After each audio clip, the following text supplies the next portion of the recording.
उठत सिमरूं बैठत सुमरूं सिमरूं जागत सूता, तीन लोक से न्यारा खेलूं मैं गोरख अवधूता। एक पलक के भजन पर तुले सर्व संसार, नित्यानंद निज नाम की महिमा अगम अपार। नित्यानंद वह दुख भला साहिब आवे याद, सो सुख कहो किस काम का जन्म जाए बर्बाद। श्री राम जय राम जय जय राम, श्री राम जय राम जय जय राम, श्री राम जय राम जय जय राम, श्री राम जय राम जय जय राम। दादूपंथी संत श्री सालिग्राम जी महाराज, इन संत की वाणी में पग पग पर नाम महिमा के स्वर झंकृत होते हैं। श्री सालिग्राम महाराज ने नाम महिमा को सर्वोच्च बतलाया, नाम जप की विधि की ओर संकेत किया। आज इन्हीं पुण्य संत के चरित्र का आप और मैं संपूर्ण भक्ति कुंभ परिवार श्रवण करेंगे। इनकी वाणी में जो नाम महिमा के अद्भुत पद हैं, उनकी ओर आप और मैं दृष्टि करने का प्रयास करेंगे। इन्हीं की बाती उड़ते बैठते श्री श्याम को, श्री राम को, श्री कृष्ण को रटते रटते अपने जीवन के उद्धार की ओर अग्रसर होने का प्रयास करेंगे। जय श्री हरि। पूज्य गुरुदेव के चरणों में बारंबार प्रणाम। हरियाणा प्रदेश की संत प्रसवा भूमि पर समय समय पर ऋषि मुनि साधु संतों ने अवतार धारण कर संसार का उपकार किया है। इसी उत्तम धरा पर जिला रोहतक में संत भूमि ग्राम माजरा में संत प्रवर दादा सालिग्राम जी का जन्म हुआ। बाबा मोहनदास, स्वामी नित्यानंद आदि की चरण से पवित्र इस ग्राम में सत्संग का प्रारंभ से प्रचार था। परम ईश्वर भक्त चौधरी नंदराम और माँ सुशीला के घर 18वीं शताब्दी के पूर्वार्ध में श्री सालिग्राम जी का जन्म हुआ। बाल्यावस्था में एक बार ये रोगग्रस्त हो गए, तब एक सिद्ध महात्मा ने इनके सर पर हाथ रखा। यह बच्चा तो अमर है, इसे कैसा दुख, ये तो दूसरों के दुख को हटाएगा, छाप लगाएगा। समयानुसार इनका विवाह हुआ। 2 पुत्रों सहित पूरी भरी गृहस्थी थी, पर विधि का खेल, अकाल में इनका बड़ा पुत्र पुत्री दोनों संसार से चल बसे।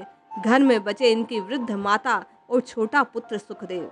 आपकी मातृ भक्ति अनुपम थी। माता ने गंगा स्नान की इच्छा प्रकट की। उनकी इच्छा के अनुसार पुत्र सुखदेव के साथ माता को पालकी में बिठा गंगा जी को चले, परंतु यमुना जी के निकट आते ही माता का शरीर पूरा हो गया। शरीर यमुना जी में प्रवाहित कर दिया। फिर ज्ञान होने पर दिव्य दृष्टि से देखा कि माँ गंगा में पहुंच गई। इस पर उन्होंने कहा, माँ बहाई जमुना में, पाई गंगा में, यामती सी सागती। बचे पिता पुत्र, परंतु पुत्र सुखदेव की भी अंतवेला आ गई। मृत्यु सैया पर लेटा हुआ सुखदेव पिता की ओर देख रहा था। सालिग्राम जी की ताड़ गए। बोले, कहो बेटा, जो कहना चाहते हो। सुखदेव ने कहा, हे पिताजी, अगर आप मानो तो कहूँ। सालिग्राम जी ने कहा, हाँ मानूंगा बेटा, जो कहना चाहते हो कहो। सुखदेव ने कहा, पिताजी मैं तो मर गया, इसमें संदेह नहीं, परंतु आप परमेश्वर की राह में मरना, यह मानव देह और सुअवसर बार बार नहीं आता, बार बार नहीं मिलता। आप अवश्य अपने देह का उद्देश्य सार्थक करना। यूँ कहकर सुखदेव भी प्राणों का उत्सर्ग कर गया। आप बोले, था तो बेटा पर गुरु हो निकला। अच्छा बेटा, सुख से जाओ, ऐसा ही होगा। आपका संसार से वैराग्य हो गया, यहाँ तक कि घर जमीन साधु ब्राह्मणों को दान कर दी। अपने लिए केवल जमीन की कुछ और एक कोठी रखी। हजामत करा कपड़े रंगने के लिए तैयार हुए। इतने में किसी ने कहा, आज शनिवार है। आपने कहा, कल सही, पर कथा सुनने चले गए। वहाँ दादू दयाल जी की साखी सुनी। ना बन गए ना घर गए, ना कछु किया कलेश, दादू घर ही में घर पाया, सतगुरु के उपदेश।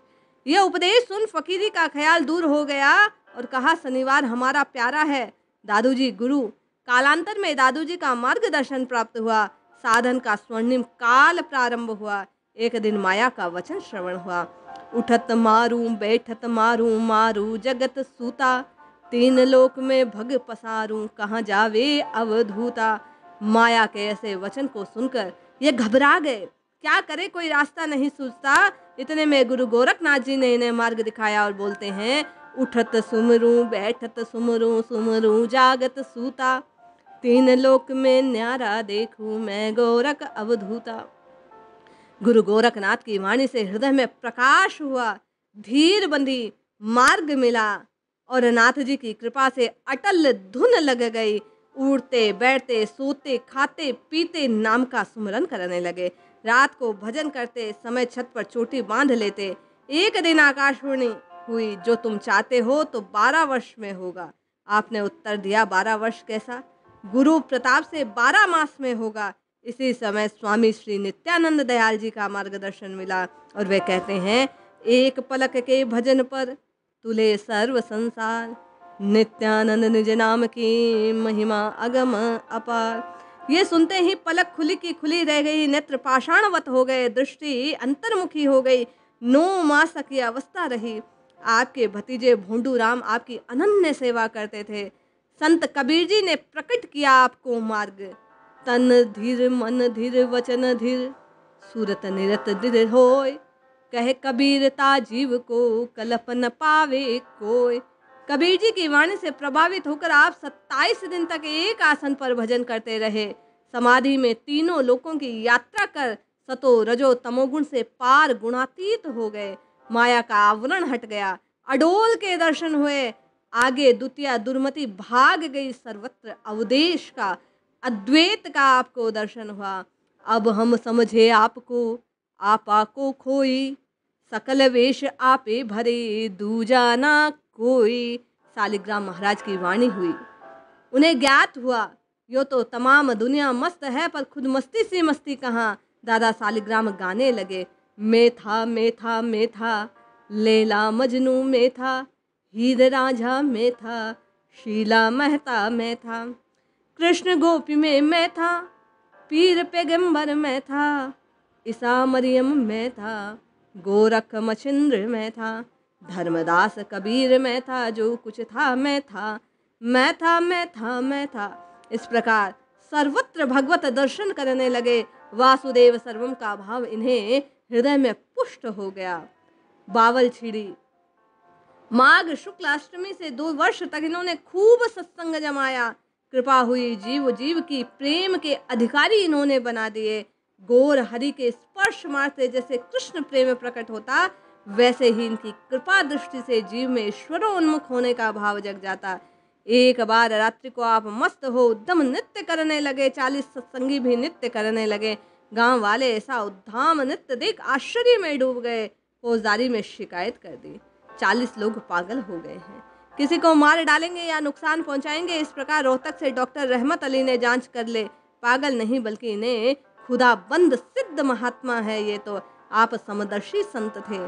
एक दिन अपनी मौज में आकर आपने टिप्सी भंगी को अपने अंक में भर लिया। लोगों ने कहा सालिग्राम पागल हो गया है। आप कहा करते, हम पंथ नहीं चलाते, हम सत्संग रखेंगे। आपकी कृपा से अनेक सत्संगी भगवान में लगे। आप कहते, किसी किसी मंडली में 1 या 2 हंस होते हैं, हमारे यहाँ हंसों की डार उड़ेगी। एक बार धोती और चादर को छोड़कर सब कुछ दे डाला। दूसरी बार एक चमार की बेटी की आशा देकर उसे सर्वस्व दे दिया। एक दिन भोंडू राम सर लिया मार मुकुठले को मूसल और भर में झील। हुक्म के साथ सारा सामान गली में रख दिया गया। उठाने वाले लूट पड़े, खूंटी तक ना रहने पाई। देखो कोठरी में कुछ ना था। जो मेरे पास आएगा उसका भी यही हाल होगा। इस प्रकार उन्होंने सब त्याग दिया। केवल हरि भजन में श्री महाराज लग गए। कितने ही लोग आपकी शरण में आकर रोग मुक्त हो गए। निसंतानों को पुत्र प्राप्ति हुई, मृतकों को जीवन माना, नेत्रहीनों को ज्योति मिली। सत्संगियों के 40 लोगों को आत्म साक्षात्कार इनकी कृपा से हुआ, मुक्त हो गए। इन्होंने सत्संगियों के देखते देखते वस्त्र की भांति देह का त्याग कर दिया और कहा, सागी भीम अष्टमी 19 को 42, देह तजीजों कापड़ा साकी जन 40। दादा ने 1942 में नश्वर देह का त्याग कर दिया। महाप्रयाण से पूर्व कहा, मैं शरीर नहीं रखूंगा, वचन रखूंगा, मरूंगा नहीं, किंतु हाड़ चर्म नहीं रखूंगा। वचन और विचार हमारी 2 चीजें इस सृष्टि में रहेगी। वस्तुतः सच्ची कृपा वही है जो संसार में मन को पलटकर भगवान में लगा दे। दादा सालिग्राम जी के जीवन में अपार दुख आगमन हुआ, पर दुख ईश्वर प्राप्ति में सिद्ध हुए। इन्होंने कहा, नित्यानंद वह दुख भला साहिब आवे याद, सो सुख कहो किस काम का, जन्म जाए बर्बाद। हम आप भी इनके जीवन से प्रेरणा लें। नित्य निरंतर केवल और केवल दुख या सुख ना देख कर हरि का भजन करें। राम राम कृष्ण कृष्ण पुकारे, निश्चय ही मुझे आपका कल्याण होगा। जय श्री हरि।